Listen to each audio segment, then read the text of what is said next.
दोस्तों आपने ये कहावत तो सुनी ही होगी, बाइक हो तो बुलेट जैसी। और शायद यही वजह है कि रॉयल एनफील्ड सिर्फ सड़कों पर नहीं बल्कि लोगों के दिलों पर राज करती है। लेकिन क्या आप जानते हैं ये आइकॉनिक बाइक शायद आज हमारे बीच नहीं होती अगर आयशर मोटर्स ने इसे नहीं खरीदा होता। रॉयल एनफील्ड को दोबारा जिंदा करने के लिए सिद्धार्थ लाल ने वो किया जो शायद किसी ने नहीं सोचा होगा। अपने 15 में से 13 बिजनेसेस ही बेच दिए। इस फैसले को कई लोगों ने आयशर मोटर्स का सबसे बड़ा सुसाइड मूव कहा, तो कुछ ने इसे बेवकूफी का सबसे बड़ा एग्जाम्पल बताया। कंपनी के शेयर्स लगातार गिर रहे थे और हर तरफ आलोचनाएं हो रही थी। लेकिन फिर कुछ ऐसा हुआ जिसने न केवल रॉयल एनफील्ड बल्कि पूरे आयशर मोटर्स को ही इतिहास के पन्नों में एक नया मुकाम दिला दिया। आज आयशर मोटर्स सिर्फ एक कंपनी नहीं है बल्कि यह भारत की बैकबोन बन चुकी है। इस कंपनी ने लाखों गरीब किसानों को खेती करने का सही तरीका सिखाया, छोटे व्यापारियों को स्मॉल और मीडियम साइज ट्रक्स दिए और इनकी बसें और हैवी ड्यूटी ट्रक्स को तो हम अपनी डेली लाइफ में रोड पर गुजरते हुए देखते ही हैं। तो चलिए आज के इस वीडियो में हम जानते हैं कि कैसे आयशर मोटर्स ने तुरंत आजाद हुए भारत को अपने पैरों पर खड़ा करने में इम्पोर्टेंट रोल प्ले किया।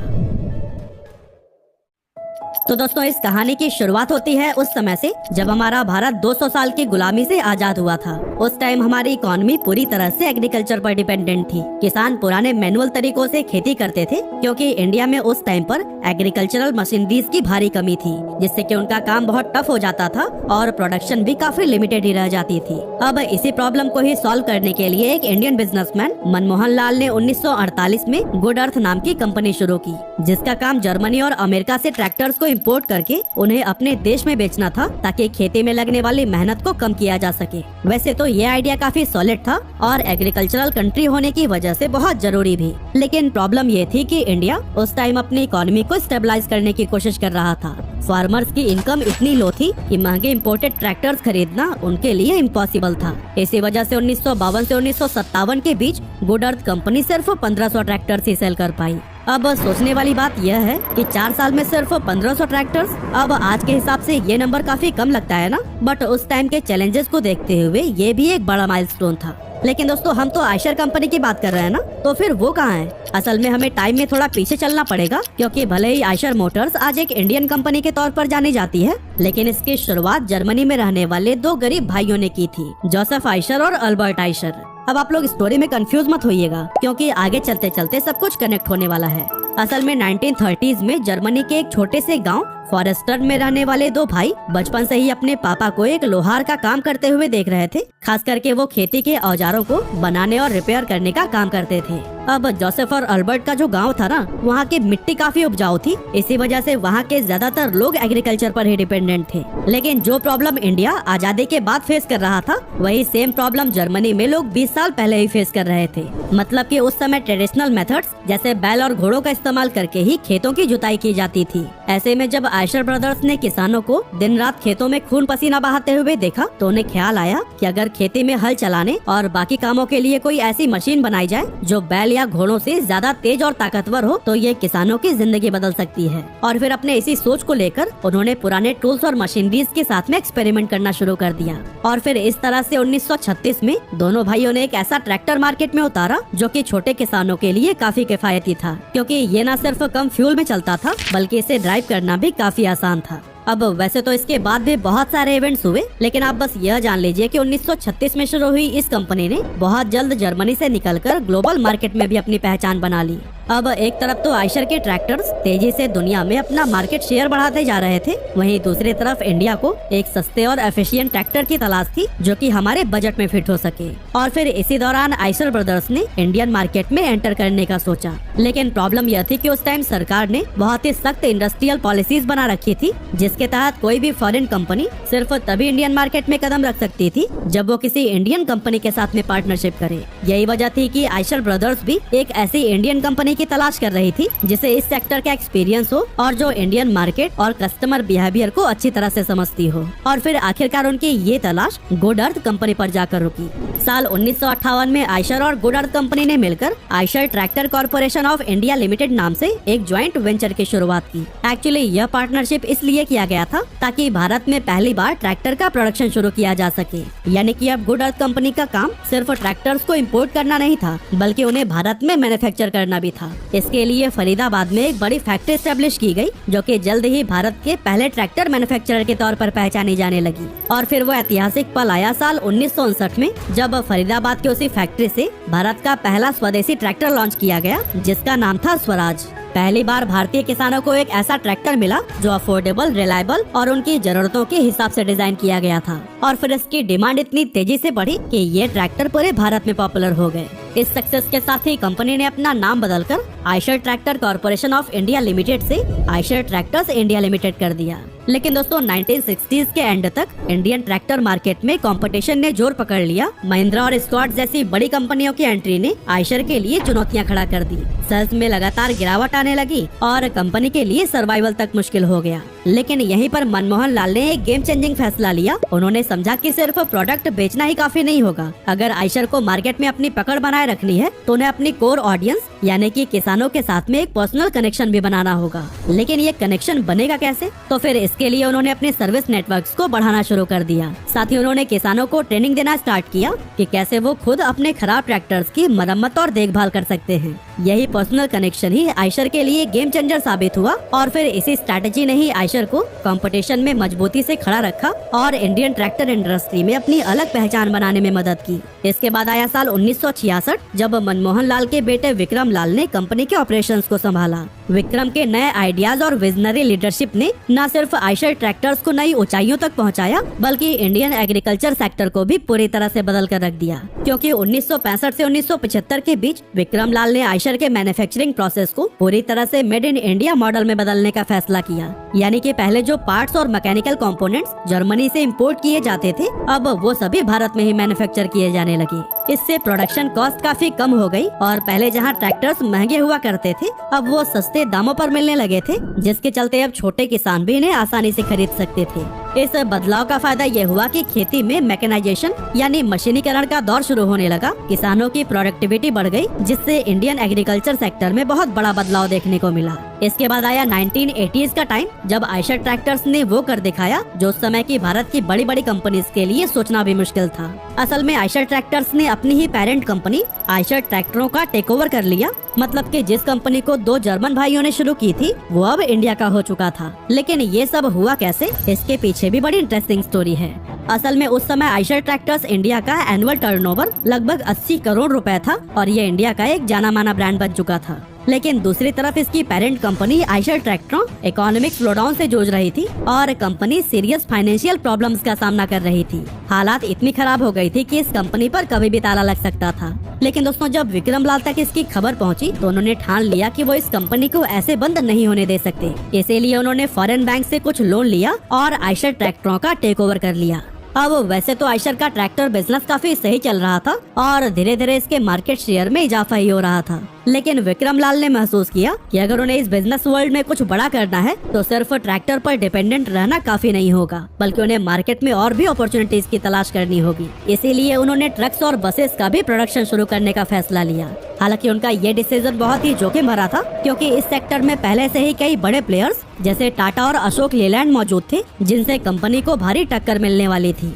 लेकिन इन्हीं से ही मुकाबला करने के लिए आयशर ने जापान की पॉपुलर ऑटोमोबाइल मैन्युफैक्चरर मित्सुबिशी के साथ में 1982 में एक ज्वाइंट वेंचर की शुरुआत की, ताकि वो इंडियन मार्केट में लाइट कमर्शियल व्हीकल्स का प्रोडक्शन कर सके। 1982 में शुरू हुई इस ज्वाइंट वेंचर में मित्सुबिशी ने एडवांस जापानीज टेक्नोलॉजी और डिजाइन एक्सपर्टाइज दी, जबकि आयशर ने इंडियन मार्केट की गहरी समझ और अपनी मैन्युफैक्चरिंग कैपेबिलिटीज का इस्तेमाल किया। उस समय के स्मॉल और मीडियम साइज बिजनेसेस में फ्यूल एफिशिएंट और अफोर्डेबल ट्रक्स की डिमांड तेजी से बढ़ रही थी और फिर इन्हीं को ही टारगेट करते हुए कंपनी ने अपना पहला एलसीवी लॉन्च किया, जिसका नाम था आयशर मित्सुबिशी कैंटर। ये light commercial vehicles medium size businesses के लिए एक परफेक्ट सोल्यूशन साबित हुआ। लेकिन जैसा कि हमने आपको बताया, इस सेक्टर में पहले से ही स्ट्रॉन्ग कंपटीशन था, जिसे टैकल करने के लिए आयशर को बहुत सारे फंड्स की जरूरत थी। इसीलिए 1987 में आयशर ट्रैक्टर्स ने इंडियन स्टॉक मार्केट में अपना आईपीओ लॉन्च कर दिया और फिर स्टॉक मार्केट से जुटाए गए फंड से कंपनी ने इंडियन मार्केट के अकॉर्डिंग अपने ट्रक और बसेस में कई तरह के इनोवेशंस करने शुरू कर दिए। और इसका असर ये हुआ कि धीरे धीरे इनके लाइट कमर्शियल व्हीकल्स ने मार्केट में अपनी जगह बनानी शुरू कर दी, लेकिन सिर्फ कुछ ही सालों तक, क्योंकि 1991 में लिबरलाइजेशन के आने के बाद कंपनी के लिए चैलेंजेस बहुत ही ज्यादा बढ़ने लगे। एक्चुअली इस रिफॉर्म के बाद से इंडियन मार्केट फॉरेन कंपनीज के लिए पूरी तरह से ओपन हो गई और उन पर लगने वाले रेस्ट्रिक्शंस को भी हटा दिया गया था। इस वजह से बड़ी संख्या में फॉरेन कंपनीज इंडियन मार्केट में एंटर करने लगी और आयशर को टफ कंपटीशन का सामना करना पड़ा। और दोस्तों कंपनी अभी इन सभी प्रॉब्लम से जूझ ही रही थी कि तभी कुछ ऐसा हुआ कि मित्सुबिशी से इनकी पार्टनरशिप हमेशा के लिए टूट गई।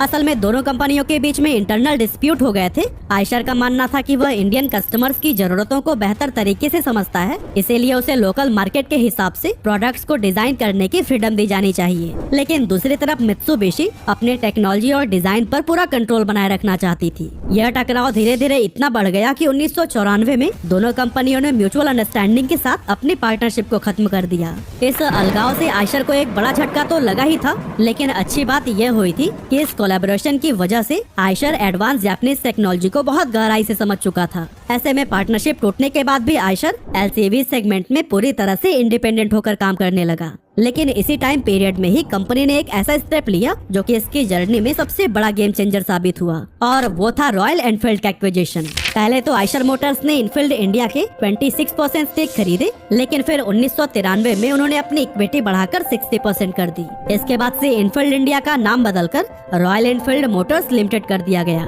जी हाँ, वही रॉयल एनफील्ड जो आज इंडियन सड़कों की शान बन चुकी है। लेकिन कमाल की बात तो ये है कि जिस समय आयशर ने इसे खरीदा था उस समय कंपनी भारी लॉस में डूबी हुई थी। ऐसे में सवाल उठता है कि आखिर आयशर ने इस घाटे में चल रहे ब्रांड को खरीदा ही क्यों? असल में रॉयल एनफील्ड का इतिहास ही कुछ ऐसा था ना कि लोग इसे दिल से पसंद करते थे। यह वही कंपनी थी जिसकी बाइक्स वर्ल्ड वॉर 1 और 2 के टाइम पर ब्रिटिश सैनिकों की फेवरेट हुआ करती थी। भारत में भी 1954 में इंडियन गवर्नमेंट ने इनफील्ड इंडिया को 800 बाइक्स का ऑर्डर दिया था, जिसकी वजह से जल्द ही ये बाइक इंडियन पुलिस और सेना की पहली पसंद बन गई और इसे अब इंडिया के लोग पावर सिंबल के रूप में देखने लगे। लेकिन धीरे धीरे जब रेट्रो बाइक्स का ट्रेंड खत्म हुआ तो ये कंपनी बहुत बड़े लॉस में चली गई। पर दोस्तों तब भी आयशर मोटर्स को लग रहा था कि वह इस ब्रांड को दोबारा प्रॉफिटेबल बना सकते हैं, इसीलिए उन्होंने इस डील को फाइनल कर लिया। लेकिन दोस्तों काफी कोशिशों के बाद भी वो इस कंपनी को प्रॉफिटेबल नहीं बना सके और ये आयशर मोटर्स के लिए गले की हड्डी बन गई। धीरे धीरे इनके बाइक्स की सेल्स ड्रॉप होने लगी, क्योंकि जहां इनकी कैपेसिटी हर महीने 6000 बाइक्स बनाने की थी वो सिर्फ 2000 ही बेच पा रहे थे। और ऊपर से बाइक्स में बहुत सारे इश्यूज भी आ रहे थे जो कि आयशर के रेपुटेशन को इम्पैक्ट कर रहे थे। ऐसे में साल 2000 में कंपनी के चेयरमैन विक्रम लाल और सीनियर एग्जीक्यूटिव्स ने मिलकर फैसला किया कि अब उन्हें रॉयल एनफील्ड को बंद कर देना चाहिए। लेकिन उसी टाइम पर विक्रम लाल के बेटे सिद्धार्थ लाल, जिन्होंने 1 साल पहले ही कंपनी को ज्वाइन किया था, वो आगे आए और अपने पिता से 2 साल का समय मांगा कि वो इस लिमिटेड टाइम पीरियड में कंपनी को प्रॉफिटेबल बना के रहेंगे। इस तरह से रॉयल एनफील्ड की जिम्मेदारी सिद्धार्थ के हाथों में आ गई। उन्होंने खुद 1 महीने तक इस ब्रांड की बाइक्स को चलाया और इसकी खूबियां और खामियां पहचानी, और फिर अपनी रिसर्च के आधार पर उन्होंने देश के यूथ को टारगेट करने के लिए बाइक्स में ढेर सारे बदलाव किए। और फिर महज 2 सालों के अंदर ही रॉयल एनफील्ड की बाइक्स नए रंग रूप में फिर से शोरूम्स के अंदर दिखाई देने लगी और अब इसकी सेल्स में भी जबरदस्त उछाल देखने को मिल रहा था। इसके बाद आया साल 2006 जब सिद्धार्थ को आयशर मोटर्स का सीईओ और एमडी बना दिया गया। लेकिन इसके बाद भी उनका ज्यादा रुझान रॉयल एनफील्ड की तरफ ही रहा और इसे प्रॉफिटेबल बनाने के लिए इन्होंने कई सारे ऐसे फैसले लिए जो कि बहुत ही ज्यादा विवादित थे, क्योंकि सिद्धार्थ ने आयशर के 15 बिजनेसेस में से 13 को बेच दिया। असल में आयशर ग्रुप उस टाइम पर Eicher school of design, Eicher good earth furniture, Eicher cars, Eicher garment, Eicher finance और आयशर ट्रांसपोर्टेशन जैसे कुल 15 बिजनेसेस में डील कर रहा था। यहाँ तक कि इन बेचे गए 13 बिजनेसेस में आयशर का ट्रैक्टर बिजनेस भी था, जिससे कंपनी की नींव पड़ी थी। एक्चुअली सिद्धार्थ का कहना था कि ब्रांड्स कंपनी के लिए गहने के जैसा होता है जिसे कि कोई भी नहीं बेचना चाहता, लेकिन बहुत सारे कई छोटे छोटे और लॉस मेकिंग बिजनेसेस को रन करने से अच्छा है कि कुछ चुनिंदा प्रॉमिसिंग बिजनेसेस पर फोकस किया जाए। अब सिद्धार्थ के इन 2 प्रॉमिसिंग बिजनेसेस में एक तो था ऑब्वियसली रॉयल एनफील्ड और दूसरा था आयशर मोटर्स का ऑटोमोटिव डिवीजन, जो कि बस और ट्रक्स का प्रोडक्शन करता था। साल 2008 में आयशर मोटर्स ने वॉल्वो के साथ में एक ज्वाइंट वेंचर कर लिया ताकि वो अपने व्हीकल्स की क्वालिटी और परफॉर्मेंस में सुधार ला सके, और इस ज्वाइंट वेंचर से वीई कॉमर्शियल व्हीकल्स लिमिटेड यानी कि वीईसीवी की शुरुआत हुई, जो आज न सिर्फ इंडियन मार्केट में अपने प्रेजेंस को मजबूत कर चुका है बल्कि इंटरनेशनल मार्केट में भी अपने परचम लहरा रहा है। इसके अलावा सिद्धार्थ ने भी रॉयल एनफील्ड को ग्रो करने में अपनी जी जान लगा दी और इसके लिए कई सारे बड़े बड़े स्टेप्स लिए। 2012 में उन्होंने थंडरबर्ड 350 और 500 मॉडल्स लॉन्च किए, जो कि कंपनी की आइकॉनिक मोटरसाइकिल्स बन गए। इनकी सक्सेस ने रॉयल एनफील्ड को एक नई दिशा दी और इसके बाद क्लासिक क्लासिक 350 ने कंपनी की सबसे ज्यादा बिकने वाली बाइक का दर्जा हासिल कर लिया। लेकिन सिद्धार्थ की नजर सिर्फ इंडियन मार्केट तक सीमित नहीं थी, बल्कि उन्होंने इंटरनेशनल एक्सपेंशन के लिए भी कई सारे बड़े बड़े कदम उठाए और इसका रिजल्ट सामने आया 2015 में, जब रॉयल एनफील्ड ने आइशर मोटर्स के टर्नओवर में 40% का कंट्रीब्यूशन देकर सबको हैरानी में डाल दिया था। अब अगर फाइनेंशियल ईयर 2024 की बात करें तो इस साल रॉयल एनफील्ड ने 9,12,732 बाइक्स बेची, जो कि पिछले साल के मुकाबले 9% ज्यादा है। जबकि वहीं वी कॉमर्शियल व्हीकल्स भी लगभग 34 देशों में अपने व्हीकल्स को सेल कर रहा है। 2017 में आइशर मोटर्स का रेवेन्यू 70 बिलियन रुपीस था, जो कि सिर्फ 7 सालों में ही बढ़कर 165 बिलियन रुपीस तक पहुंच चुका है। सिद्धार्थ लाल और उनकी टीम ने दिखा दिया कि अगर आप एक क्लियर विजन, सही डायरेक्शन और डिटर्मिनेशन के साथ आगे बढ़े तो फिर किसी भी चुनौती को पार किया जा सकता है।